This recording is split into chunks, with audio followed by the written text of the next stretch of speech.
आज के art attack की खासियत ये है कि हम कला पे काम करने के साथ साथ एक बोर्ड गेम भी बनाएंगे। मैं आपको सिखाऊंगा कि अपनी याददाश्त को कैसे परख सकते हैं। हम 20 टुकड़ों का एक सेट बनाएंगे, कुछ इस तरह का। इन टुकड़ों का एक भाग है खाली और दूसरी ओर बना है एक ड्राइंग, जैसे कि ये पिगी। ऐसा ही ड्राइंग के हमेशा 2 टुकड़े होंगे। तो अब हमें इसका दूसरा टुकड़ा ढूंढना होगा। तो अब मान लो मैंने उठाया ये, अरे ये तो रोबोट है भाई, ये तो गलत टुकड़ा है। लेकिन मैं याद रखूंगा कि रोबोट इधर ही है ताकि अगली बार मदद हो मेरी। अब दूसरा ये है क्या? ये तो काऊ है, ये भी नहीं है। मुझे ढूंढना होगा पिगी। ये, अरे मिल गया। देखा, मुझे दोनों पिगी मिल गए और मुझे मिला 1 पॉइंट। तो क्या आप खेलना चाहोगे? तो अब ध्यान दीजिए। इस तरह के 10 प्लास्टिक कप ले लीजिए और इनकी मदद से सफेद कार्डबोर्ड पर सर्कल बनाइए।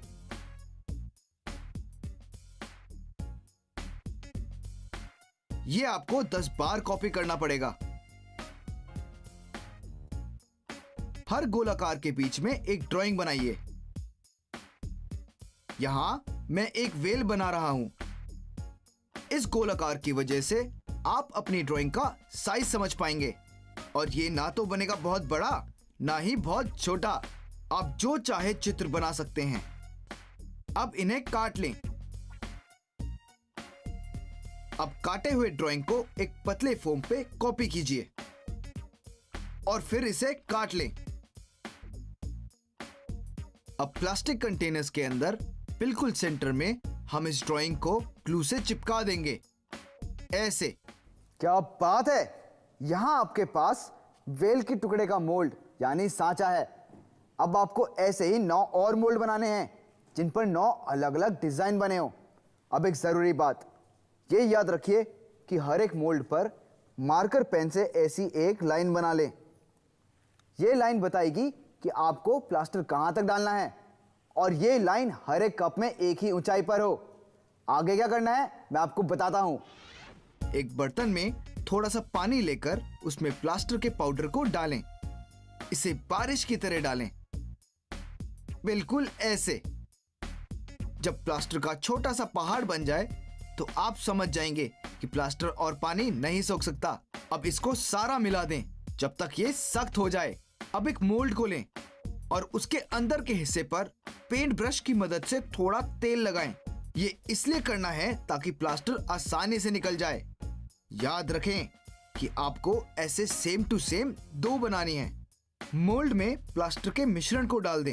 आपके पास ज्यादा वक्त नहीं है क्योंकि ये प्लास्टर जल्दी सूख जाता है और सख्त हो जाता है। और ध्यान दें कि आपको इसे बस वहां तक भरना है जहां तक आपने निशान बनाया था। अब मैं आपको एक राज की बात बताता हूं। जैसे जैसे प्लास्टर सख्त हो रहा होता है वैसे वैसे थोड़ा गर्म हो जाता है।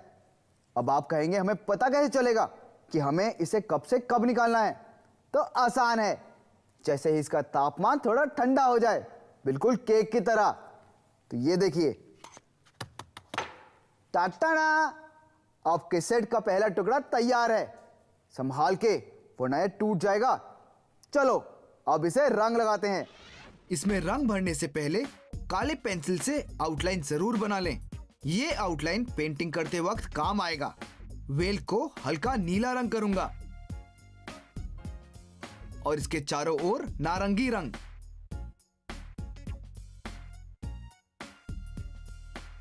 अब बाकी टुकड़ों को नीले रंग का ही रखूंगा क्योंकि सब एक जैसे दिखने चाहिए। अब देखिए, जब टुकड़ों के अंदर का रंग सूख जाएगा तब काले मार्कर से इसके अंदर आउटलाइन बना लें। इससे सब कुछ साफ साफ दिखाई देगा। अब आपके पास सारे टुकड़े तैयार हैं। इसे तो देखिए, ये है एक भूत। और इसके बारे में क्या ख्याल है आपका? मेरे पास है एक डॉगी भी। और मैंने बनाया है एक एरोप्लेन। काफी सफाई से बनाया मैंने इसको। और मैंने बनाया है आर्ट अटैक का निशान। इसी तरह आप अपने नाम का निशान भी बना सकते हैं। तो अब आप शुरू हो जाइए, अपने मनपसंद ड्राइंग्स बनाइए और अपनी याददाश्त को ऊपर रखिए। आप अपने दोस्तों को भी इसमें शामिल कर सकते हैं और बहुत सारे मजे लूट सकते हैं।